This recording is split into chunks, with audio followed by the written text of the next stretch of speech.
Boom, boom.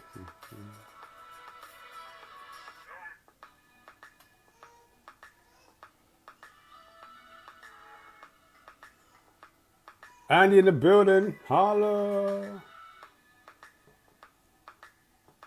Boom, boom, boom, boom, boom, boom. Mr. Jaeger, what's up? Andy in the building. Divine. Music. Yo. What's up, Bless? Hope you're well.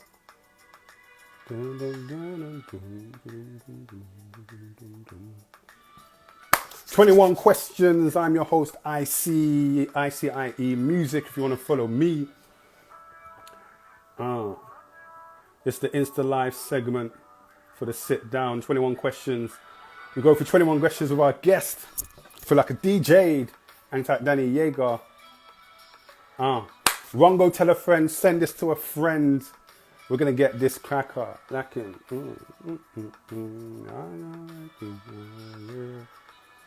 Let's get this set up.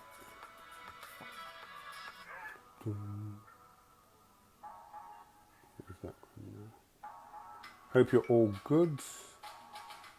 Hope everyone is safe from the protests and ting and ting. Let me get this up.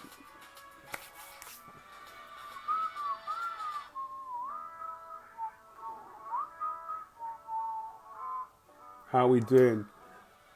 MJ. I can't say, I'm not saying that. I know I'm not saying that right.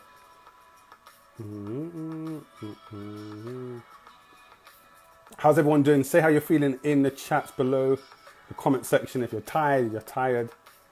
If you're alive, you're alive. Black lives always mattered, will always matter, forever matter. Let it be known. Can you not hear me clearly? Let me know. Let me get this up here.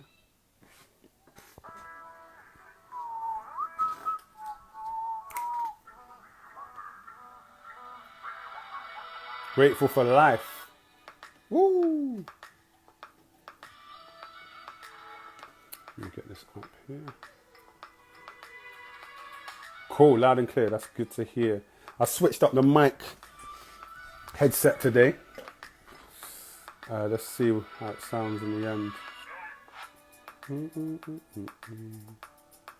Why is this thing not letting me do it? Okay.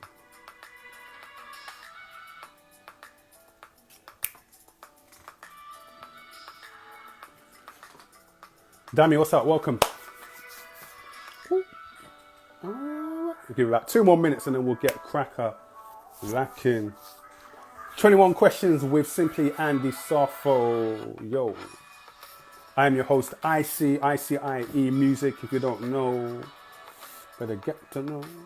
Dammy C, welcome, man. If you have any questions for today, you've got the question function next to the comment section. Throw your questions in there and we'll try and get them in before we close today.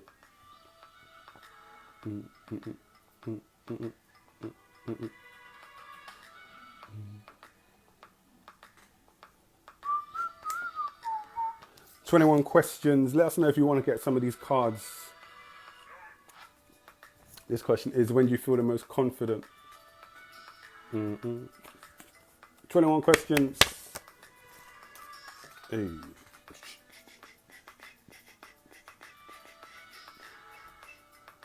Time 4 minutes and all right, we're gonna get cracker back in. Okay,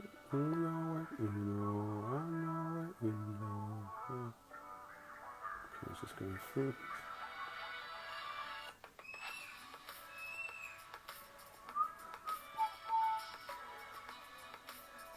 Where is my thing gone? Okay. Welcome, guys. We're gonna get started in a second. Let me get this up.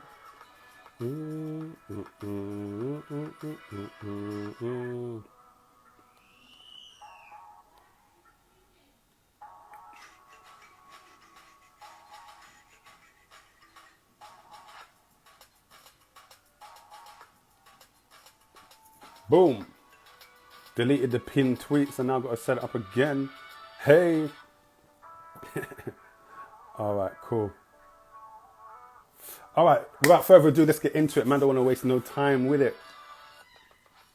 Welcome to 21 Questions. If you have never ever stepped on this platform, I am Icy, and this platform is the Sit Down. Now, we normally have the live sit down Q&A event that we do, but obviously Rona's got us locked down. They won't let me out. So we've got our Insta Live section where we invite guests on and we ask them as many, up to 21 questions, as many questions as we can within the allotted time. Now, every guest gets one pass card. If they use that pass card, they don't win their prize at the end. But if they make it all the way through without using a pass card, boom, they get their prize, all right? You know the name of the game. You are our audience. In the comment section, come alive. If you've got any questions, throw them in the question section. Big up our sponsor, who's helping us sponsor the whole of this that we're doing. Big up Proper Corn, the best popcorn in the world. Holla, I said it.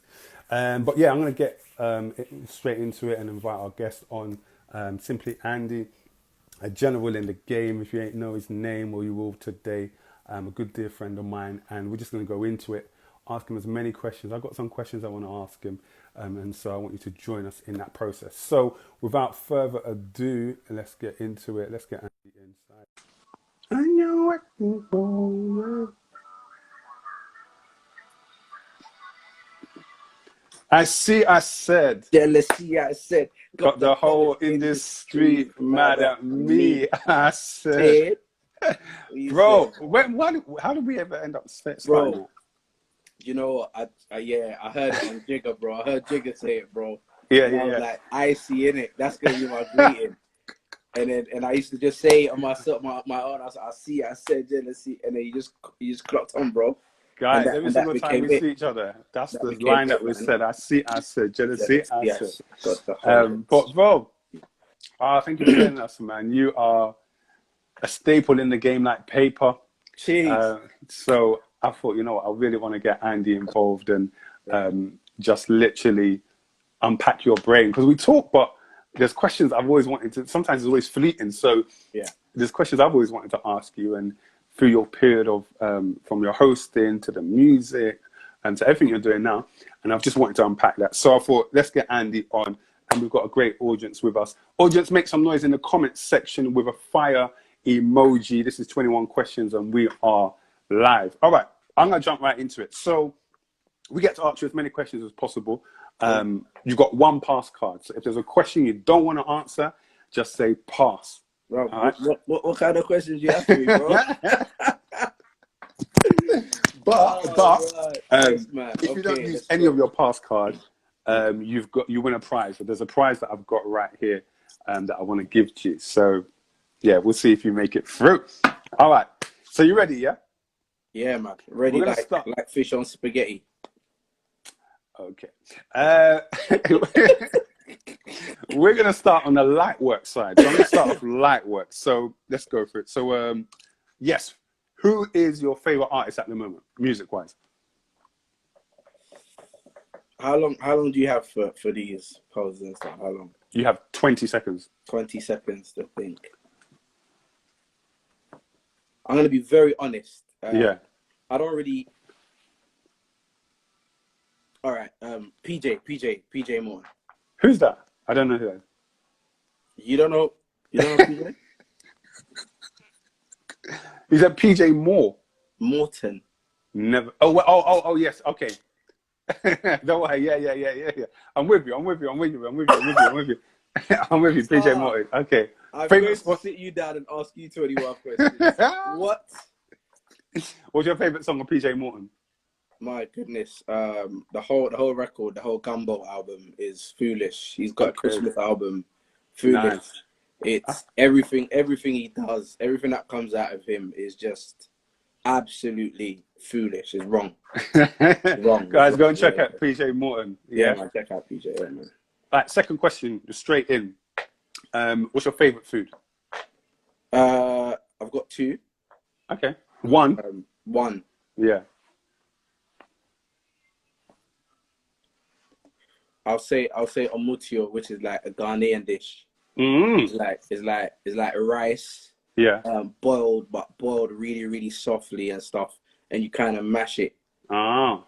then they create balls out of it, and it's accompanied by a peanut soup or groundnut soup. Wow. With our sauteed meat. Oh my Jeez. goodness. So Listen, so the rice is mushy. so the rice starts off and soft. mushy. Yeah, It yeah. starts off mushy, and then you kind of stir it like how you do pounded yam or something. Ah, okay. And Okay. then you get it, wrap it out in like little balls or big balls or whatever, depends on how you're moving. Pause. Pause. Then I had to put a pause in there, man. It's never too. I'm never too old for pause. And then you just like it's a solid. You just grab it and you dip it in the peanut. Grab it and you go, heavenly, man. Yeah.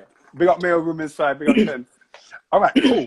Let's just jump in. I want to jump in. I want to ask, when are you the happiest as a person? So that's a loaded question, man. I think there's many levels. There's many levels to it. I'm happy when my wife and I are happy, when we're good, everything is aligned. I'm excited. Yeah. I'm happy when I see my children. I'm happy when I feel that I've kind of impacted somebody's life. Yeah. I'm happy when I feel like I have served, I've given something to somebody, and it's like kind of impacted them some way. So yeah, my job as a head of year in a secondary school, I'm happy every day because I get to see young people invest a lot of time and kind of sow seeds and watch it grow. So yeah, man, I've kind of given you like 4 answers for no, but that's what makes you happy. I need to hold back my answers for the rest of the 17 questions, man. Good, I like that one. So looking back in the day, like UK Gospel Times, and even just outside of that sphere, you were very like instrumental on the circuit in terms of your hosting, and you were just, if there was any flyer, if I picked up any flyer on the floor, it doesn't even matter if it was given to me. If I picked up a flyer on the floor, it would say host Simply Andy. Yeah. How did you first kind of enter that, and then how did it kind of that develop, and just kind of you were just everywhere? It's to be honest, I think it was just accidental, man. Like obviously. Yeah, at church, I was praise and worship leader, whatever. I was active, performing on stage, whatever, at church. So that confidence was kind of slowly being built up. And then obviously as years went, I was part of a singing group. VOV? Even before VOV, before VOV, I was part of a little R&B group, doing a little vocal harmonies, tenor, little sweet boy. Come on. And I was doing that, and then again building a confidence, and then VOV kind of started up as well. Again, building a confidence, and I remember the guys used to, in VOV especially, they used to kind of chuck me to the front to kind of introduce the songs. Like yo, like Andy, go and tell a joke. Push me. I'm like, what joke, bro? What do you mean? And they would always kind of put me in a position where, I was kind of slowly building up to, to this person. And then I can't remember. I think a friend was married. Sorry. The fact that you said that, was there always an element of confidence in you, or it had to be? It was developed through those experiences. Do you know what? Because I remember back in the day, you were just like, even if they did push you to the front. Yeah. I remember events like we used to be at, you just knew Andy could just turn it on, just like that. Was it like that, or you had to develop that? So in the beginning stages, it was like, what's going on? Yeah. Because I mean, I'm not saying we were the first people to start, telling jokes in church, because definitely we weren't, but I hadn't seen it before. Yeah.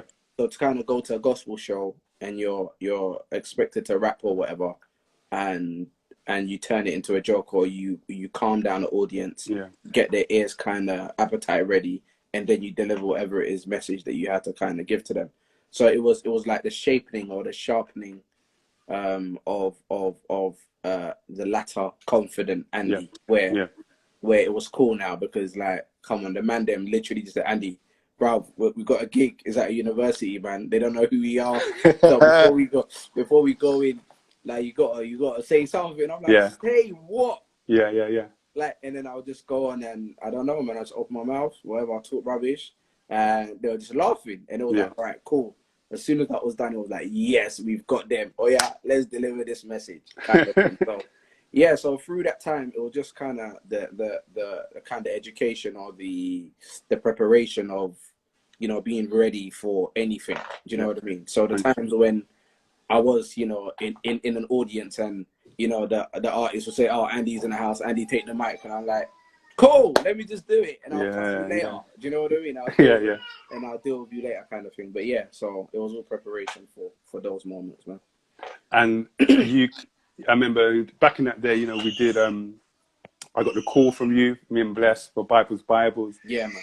And I don't think at the time, you know, like, it was so solid. We always talk about 21 Seconds, how it wasn't, at the time, you didn't know how big it was going to be. Yeah.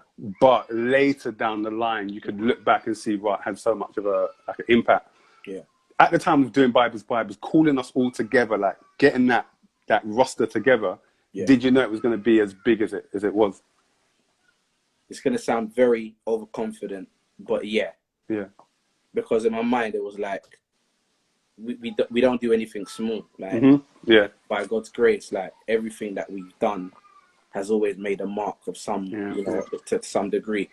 And it's weird because I've always known, and my mum, you know, God rest her soul, God bless her soul, it's like, she, you know, she raised us in a way where I always knew that I'm going to be the person that does something before everybody does it. So on that note alone, I knew that this was going to be monumental. So even when I was looking at the list of artists, and I was like, yo, these guys are monsters. Like, because of that tune, when I heard your verse, I had to write my verse 3 times. Serious? Bro, like, did I get the longest verse? You had the longest verse, yeah. I swear, I think it was that verse 16. It's 16, yeah. It was supposed to be 8. Yeah, it was. Everyone had 8, but you came No, and you wait. had 16. You came and you had 16. I was like, right, man, I'm gonna spin you my own tune. Wait. Like, when we got to, was it LW studio? No, it was Vic's. Vic's, yeah. When we got to Vic's studio, yeah. Shout out to Vic, by the way. Big up every day. He's a hero. Everyone was spitting their bars, and I was like, oh, that's short. Yeah. That's interesting. That's short. And I was like, I started to listen to my bars and spit them and think, oh wait, something's gone wrong here. you came on a takeover thing, bro. Like, no, I didn't mean to. I was like, okay. Well, isn't it funny how Guns and I was like, okay, yeah. And then I was like, and then so after you finish that first 8, I'm like, it wasn't good.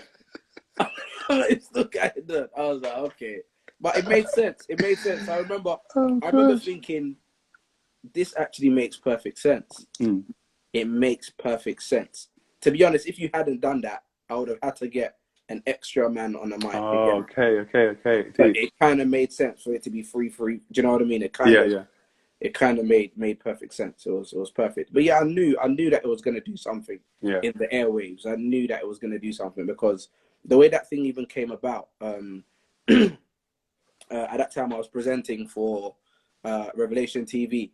And, while on Revelation, I remember a Marvin Sapp song, a Marvin Sapp video was playing.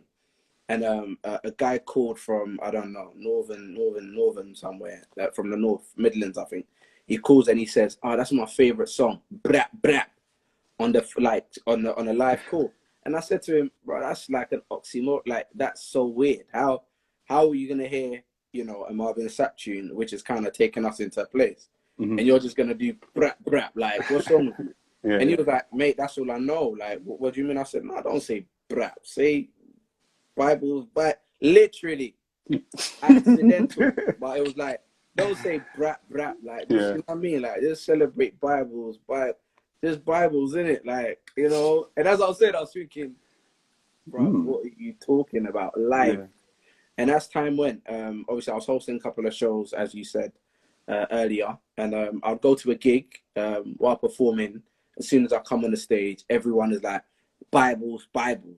So I was like, right, okay. Oh, so these guys must be watching the show. Like, yeah. And then it just slowly became a thing. So I called Vix and I'm like, yo, Vix, we got to do a tune. Yeah. And the first beat he gave me, I said, nah, this is dead. That's not the one, bro. I said, this is not the one. And then when he sent me that tune, I said, yo, vibe. Was there anyone that you wanted on it that you wasn't able to get on it? Everyone that needed to be on it at the time was on it. Is that your political answer? No. Genuinely. Okay. I genuinely, because it was like, okay, let me. It's the blazer that's got me political, bro. I would say, I felt like L Dubsy needed to be on it. I was gonna say, yeah. Yeah, I feel like Dubsy needed to be on it. I feel like Dubsy needed to be on it. But but at the end of the song, like when myself and Vix listened to the tune, it was like, this actually sounds complete. I think I probably recorded all my 3 verses, and then we kind of heard it all together. Yeah. And it was like, nah, let's use this verse, and everything just sounded complete. So at some point later on, like, I don't know what, a year later, after the song was released, and I was able to put together like an EP or whatever, then I was able to call on everybody who I wished could have been on the tune. Because come on, there was, you know what I mean? There's loads of people that could have gone on the tune, man. But it just made sense. It made sense. What was the I remember you said you was going to put it on Channel U. Yeah. And I remember thinking, whoa, that's a bold move. That's a move that we're not used to. You know, that's really putting you out there from a gospel kind of UK gospel bubble, and taking it out and saying, look, this is what we represent. What was the response that you got once you got it on Channel U and people engaging with it? You know, I just want to say shout out to Candielli. Yes, Candy. Impact Enterprises. Shout out to Palumi. Shout out to Palumi. Yeah. Shout out to Palumi. One Congolese brother. His name just kind of went out my head. But yo, bro, shout out to everybody that was part of the whole Impact Enterprises thing. I remember meeting up with Candy and she was like, Andy, I love what you're doing. You know, you're kind of bringing everybody together, and everyone's kind of got their own kind of hot spots and they're doing their own thing. But Bible seems to be the only project that seems to be kingdom, whatever that meant. So, you know, so that, all right, yeah, man. So we met, and they wanted to do a music video. So their idea as Impact Enterprises was, I was actually part of it. We were going to do videos for gospel artists, because at that time, no one was doing really like quality videos or any videos, because it wasn't really going anywhere really. Like, only when we had gone to maybe Our Music TV and we performed live, then they'll give you the clip, and that was a music video, you know, a live performance. We kind of went through the whole the roster of, you know, gospel artists, and I think Bibles just seemed like the first one to jump on. And thankfully, they got on board, they got the funding, and that was it. You know, when it was done, it was like, now we've got a video, where do we go with it? Yeah. Did we just take it to the gospel and kind of take the word back to the church, or should we spread? And the conversation was, well, it's done. There's no harm in it. And the quality is good. Yeah. It can match anything out there. So why don't we? And we just pushed for it. I didn't get any negative responses. If anything, it was more excitement. It kind of galvanized the whole movement, the whole gospel scene. I remember JS, shout out to JS Jalil. Yeah. He designed a flyer, his own flyer, vote this, blah blah blah, so it could be selected, and everyone had their own kind of campaign going on. And it was like, to be honest, kind of thinking back to it, it was like it was a team effort, not only in the recording of the tune, not only in the song sounding the way it did, but also in promoting the song. So do you know what I mean? Everybody.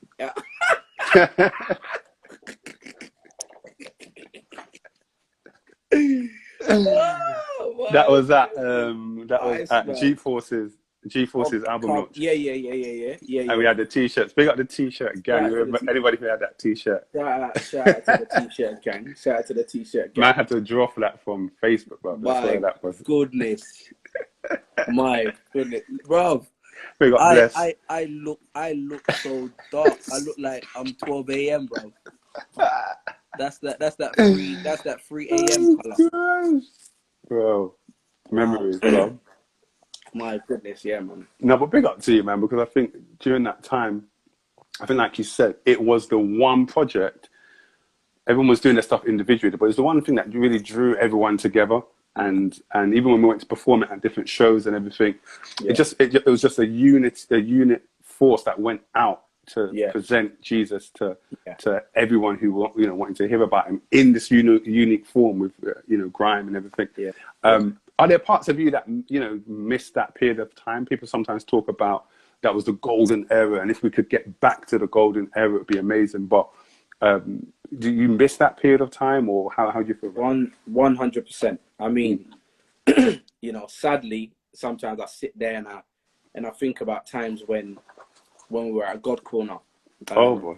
And we had certain men move to or try and move to us because they thought we were Bloods.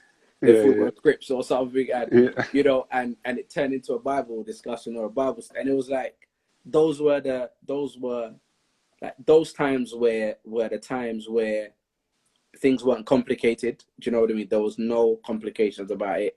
We were all hungry. I mean, not all of us had bills to pay, so I think the stresses weren't that much. Yeah. We just turned up and just did what we genuinely loved. Yeah. And for me, I think things were a bit more pure. It was like the art was pure then. You weren't thinking about all the other things. So yeah, I definitely miss those times. By saying that though, I think that the quality of work, even though things were purer then, the quality of work that's created now in by gospel artists and everyone in the space is literally gone high up. You know what I mean? So there's definitely been growth, man. I just want to say that. Love it. All right, cool. I want to look a bit more inward. Tell me what's the most.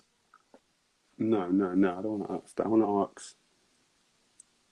want to touch on what you mentioned. You mentioned about your mum, and that was in 2017.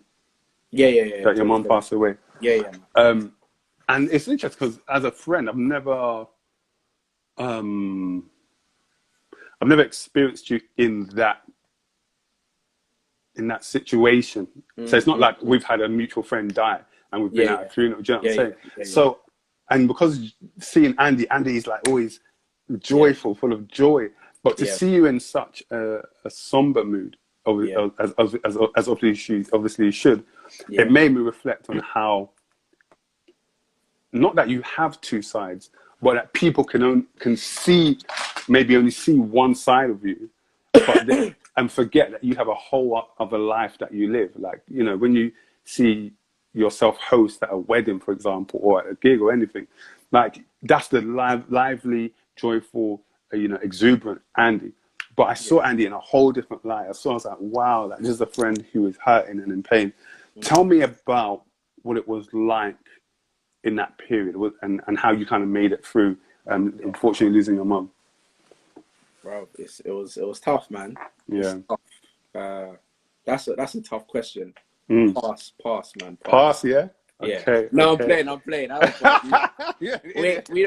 We don't pass nothing, bro. We ain't pass nothing. Nothing, doggy paddle. But no, it was probably the most. You're right. It was probably the most toughest time of my life.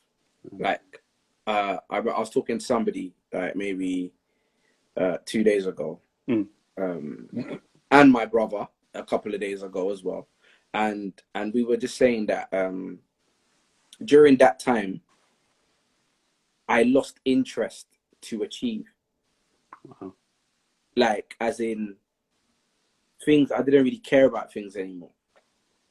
Because for me, and probably most of my siblings, our aim and objective of life, or, as well as to kind of build and establish our own families, was to kind of give our mum the that we could possibly do or give. And, you know, unfortunately, I mean, we were able to do bits and pieces, but unfortunately, we weren't able to kind of, you know, complete the way we weren't able to nice her the way we really wanted to nice her. Yeah. You know, so then to kind of then, you know, bury my mom and then think about going to achieve again. It was like, well, what for? Yeah.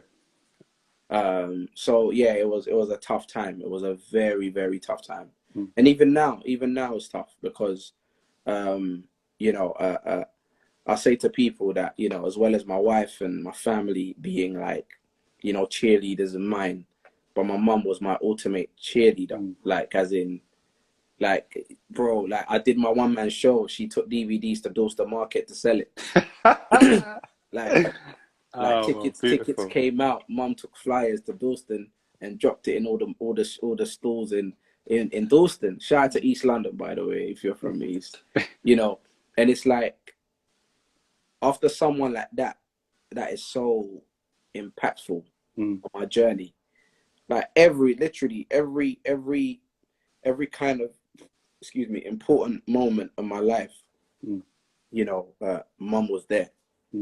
You know, and mum made me smile, and I made it. Like, it was tough, man. It was tough, and I think it's probably something that I'm definitely in a much better place. Pause. I'm not in heaven yet.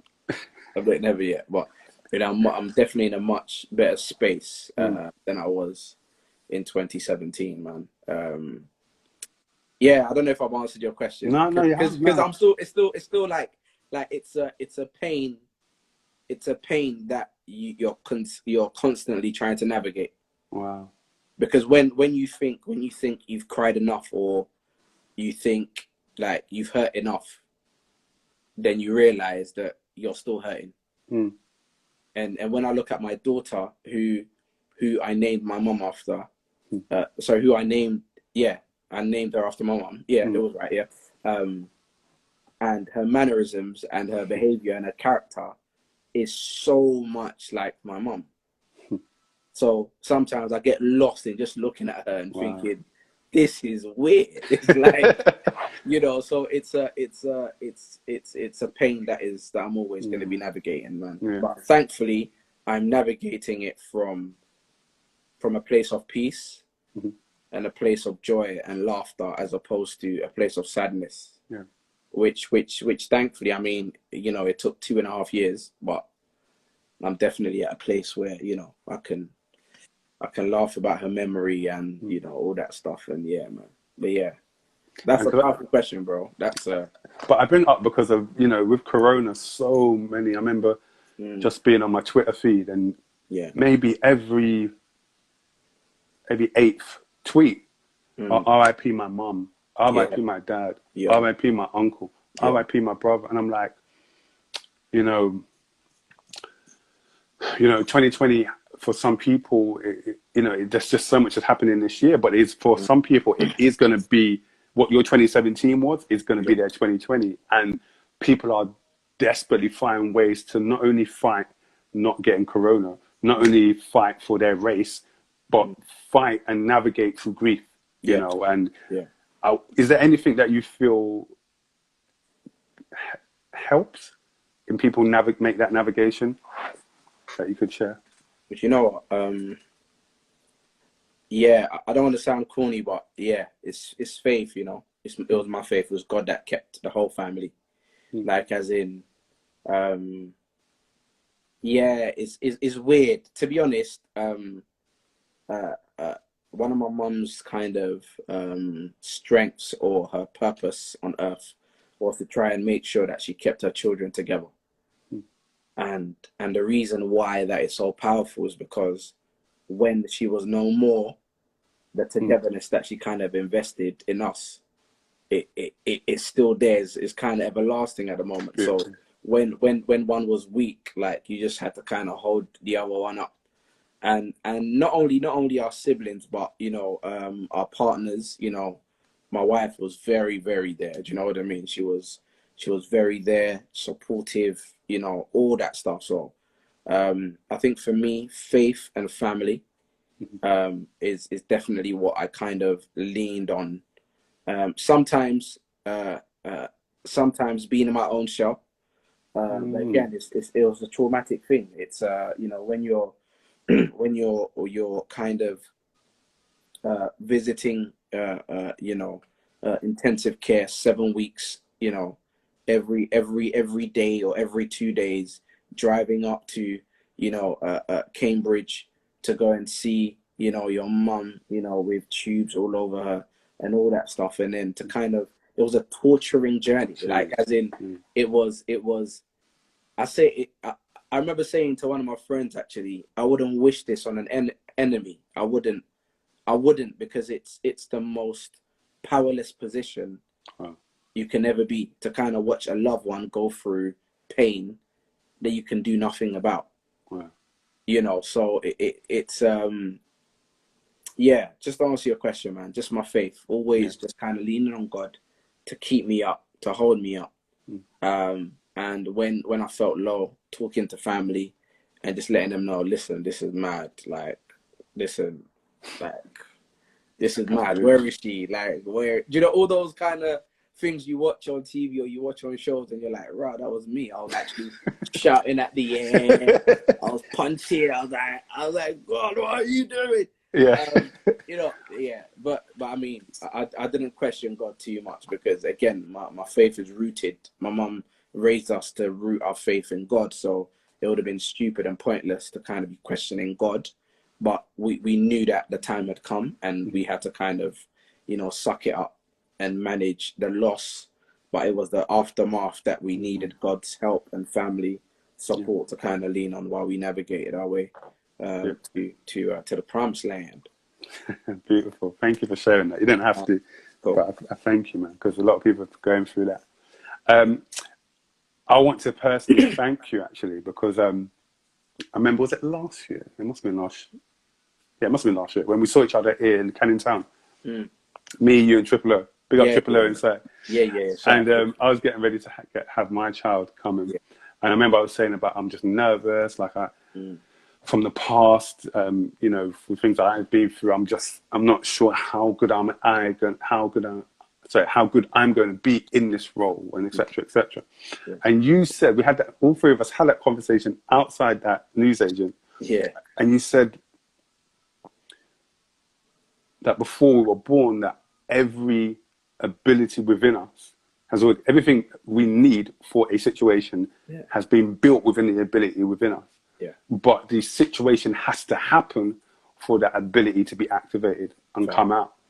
And now it's been a year and it was April, May, June. It's about 2 months now that she's been on this earth by His mercy, by His grace. And those words are just true, more truer than anything. You know, I look at her, and you know, me and my wife, and the way that we're with her, and sometimes, like you said, I look at her and I'm just like, is this someone else? Whose child is this? Who's coming to pick up their child? I forget it's my child, but the ability that I didn't think I had is there. It's just present, and it's fueled by love. I want you to be okay. It's just fueled by that. And so I wanted to ask you, that you're a father of two. Like, how has it been for you discovering your ability as a father? And you've got a son and a daughter, and both of those genders going to pull different abilities and different things out of you. How has that experience been for you? It's been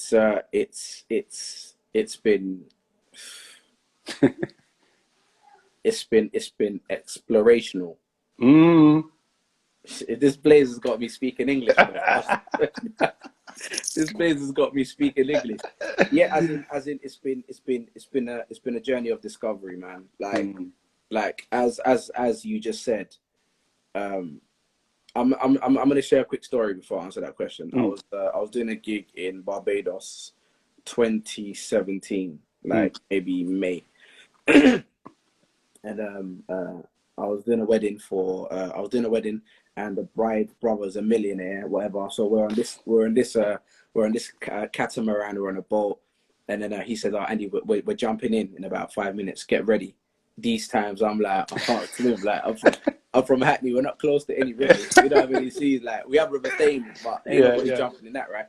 So he's like, we're jumping in about 5 minutes, so get ready, let's go. Very matter of fact, straight, blah, blah, blah. I'm like, yeah, cool, yeah, say nothing, yeah, I'll be there. So it's like time slows right down, and then about 2 minutes into the 5, or before the 5 is over, I put my swimming trunks on, and I've got my life jacket on, and I've got my snorkeling thing on. And I'm thinking, what on earth are you doing? So then this guy comes back to me and says, Andy, are you ready? I'm like, yeah. So he's like, bro, I was joking, but by these times I'm already committed.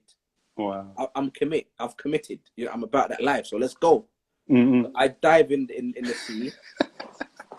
I dive in the sea, and I speak to one of the lifeguards, and I say to him, can you help me swim from here to there? So he holds my life jacket, and then I start, you know what I mean? I've seen this done on TV, you know, you do some frog thing. So I swim from one side to the other. I get to the other side, and then he's no longer behind me. So he swims up to me and he says, are you okay? And I said, yes. And I said, can you help me go back to the other way? So then he holds me again, and then I'm swimming back to the other side. I get there, I look behind me again, and he's not there. And then he comes back to me and he says, you lied to me. And I said, what do you mean? And I said, I can't swim. He said, but you just swam from there to there, to there. And I said, but you held me. He said, I held you, and as you made your first lunge, I let go. And you swam and you got there. And I was like, raw. So then I got home from this trip, and then the millionaire called me and he said, Andy, you inspired me on this trip. Wow. Because what you inspired me on this trip was that the ability to swim was always in you. Nice. But in order for you to actually recognize your swimming strength or your distance, you needed to jump in the sea. You can pretend to swim in a living room or in your kitchen, but that's not really swimming until you actually jump in the sea. To answer your question, it's been a journey of exploration. Things that I didn't think I would be good at, but I knew I had within me, are coming out. And I'm finding certain things on the journey where I'm not great at, but my wife is excellent at, and we're kind of learning off of each other. Beautiful. Do you know what I mean? So I mean, it's because there's so much information out there. The way I was brought up is not the only thing I know now, like my parents did. So now I'm taking how I was raised and how you know society is right now, and I'm adding the two things together, and my wife and I are using that to raise our prince and our princess. You know what I mean? So yeah, I mean, it's not easy, but we're doing it, so it can't be that hard. Guys, can I get a round of applause in that comment, because that analogy was just that story that is beautiful, beautiful, beautiful, beautiful. Guys, if you're just joining us, 21 questions with Simply Andy Sarfo. Big up everyone that's involved. I'm seeing some old school heads. Big up Kunle Oyedeji. My guy. Big up Hasman standing. Anita, how you doing? Chelsea. Big up Bless. Gosh, there's so much I want to ask you. All right, cool. Let me jump into that then. As you mentioned, I want to look at your marriage, like you said, because you've been married for time. Too long. No, I'm playing. I can't remember. I can't remember if I was there when you proposed. Yeah. Was I there when you proposed? Wait, Nottingham? Nottingham, yeah. Yeah, you were there. Yeah, you were there. Yeah. Oh my days. Yeah. I remember it just flashed. Was it in? Yes. Oh my days. I remember I was standing behind you. Yeah. Wow. Nottingham Trent. Yeah, man. Wow. Hey, shout out to all the people that were there. I remember that. There's many people. How many years has it been now? What, marriage or the proposal? Everything. So if we combine. I met my wife, my now wife. Or we started dating or going out. You just said I'm watching. Make sure you get the numbers right. Eunice, make sure you get the numbers right. Watch me. Shout. Listen, she'll tell you I'm the one with the numbers. Hey, she's rubbish with the numbers, bro. She's rubbish. Rennick was there too. I think, okay, so I met my wife when I was in year 13. No, in year 12. In year 12. Large. And we started going out when in year 13. So not when she was 13 years old. Pause. I was in year 13 and she was in year 12. So 17, I would say 19 years ago is when we started going out. What is the greatest lesson you have learned from not even just marriage, but relationships? What's the greatest lesson that you've learned that is helping you consistently year after year still stay committed, still be in this together? Patience. Great jet. Yeah, patience in the way that things is not always going to be Sharon said naughty girl. No, we were going out, but we were going Bible study. Amen. So anyway, so it's like patience in the way that things don't always go the way I want it to go. But just to be patient that it will work out in the end. Patience that like and I'll say this to my wife, Obed and Eleanor, are you Lord. Oh, you mad. Oh jeez. Shout out to the AFG gangsters. Hey, AFG Nexus.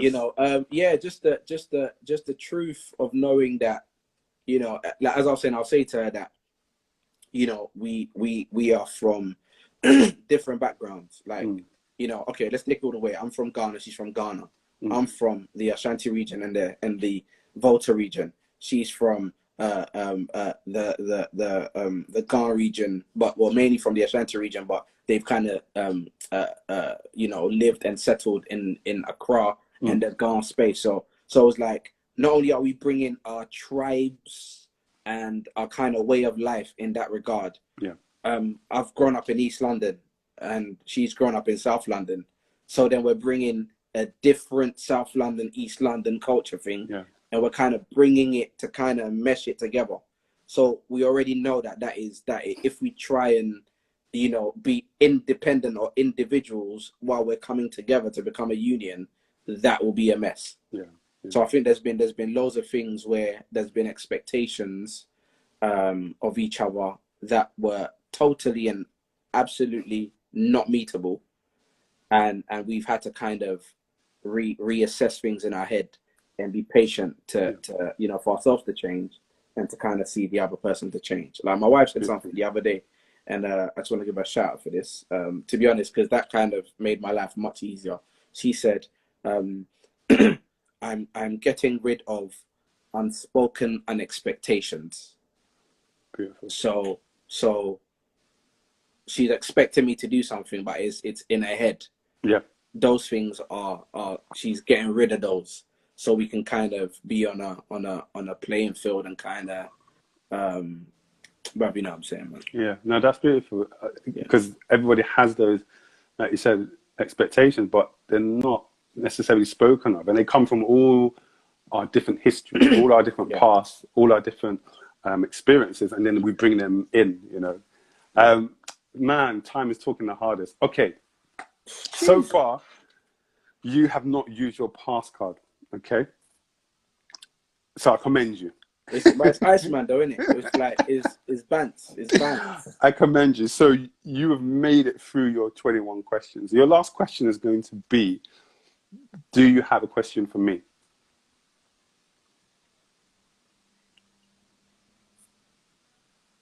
Do I have a question for you?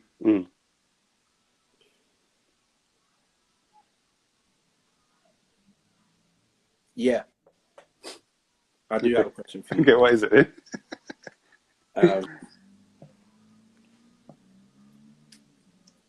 When am I going to hear one of your songs on the charts? When are you going to hear what? When am I going to hear one of your songs on the charts? I don't know. And also, do you know what's crazy? Like about 3 weeks ago, I was walking around the house singing, I was built to survive because I'm a champion. I call my son champion, right? I call him champion. I call my son champion. And for about I was built to survive because I'm a champion. You can't knock my pride because I'm a champion. So when am I gonna hear one of those songs on the charts, bro? I don't know. I'll be honest. I'm at a place That. I'm at a place right now where I think I spoke about this actually on a different live that we had. I don't like music right now. I'm not a fan of music right now at all. So after before my daughter came, I dropped the album. And all my creative energy went into that album, created that album. Yeah. I thought that as soon as my daughter comes, I'll have even more to write. Yeah. But no, it's literally, I felt God say at the top of last year, pivot. I didn't understand what that meant until time went on, and I realized that my whole being was in music. Yeah. And my whole life destiny was in music. And it got to a point where it became my idol.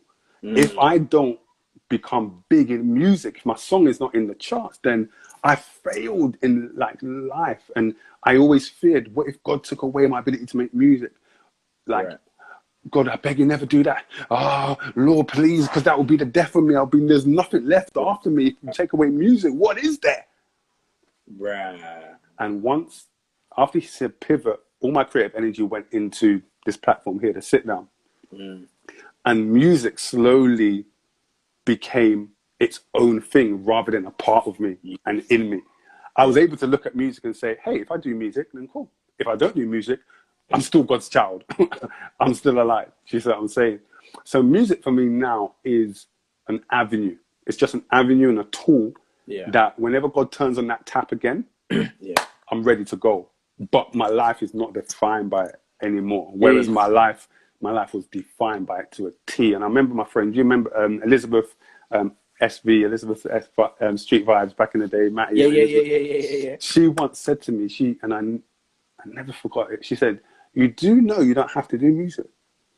And at the time, this is when we're just doing commission, we're booming. What kind of enemy of progress line is that? but double S-I-I-C. I want you to understand, bro. Music is not everything. It shouldn't be your life. Yeah. But that's what she didn't know. It actually, it was speaking to the part of me that was too invested in it. Yeah. And it was my idol. And so it always rang in my mind that I am allowed to actually put the mic down and pick it up. Yeah. Whenever I can, and I will. And so at the moment I'm enjoying this platform and enjoying pouring my energy into this. But music can never leave me. And if that presents itself as an avenue again, that album will be out, boom, like that. But I think I've been able to recenter myself and find who I am outside of music, outside of all those things. So, and that's a beautiful thing for me. Initiate Badman. Oh yeah. Hoodie up. Ladies and gentlemen, 21 questions with Andy Sarfo. Can I get a round of applause, please, in the comment section? This guy's been amazing. I'm going to give you a prize because you did not use the pass card once.